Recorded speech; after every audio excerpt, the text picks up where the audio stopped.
Hey everyone, in this video, I'll show you how to clear app data on your iPhone, a simple way to free up storage and fix apps that feel slow or bloated. Let's jump right in.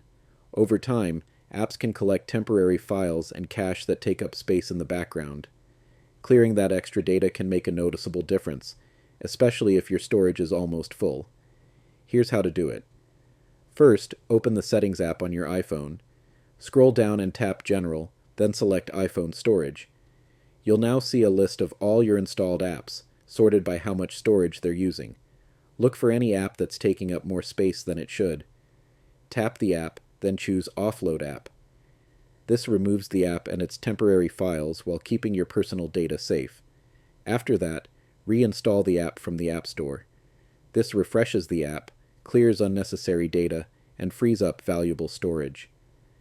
Also, keep in mind that some apps include their own option to clear cache directly inside the app's settings, so it's always worth checking there too. And that's it. Simple, safe, and effective. Your iPhone should now have more space and run more smoothly. If this helped you out, don't forget to like the video, leave a comment, and subscribe for more practical iPhone and Mac tutorials. See you in the next one.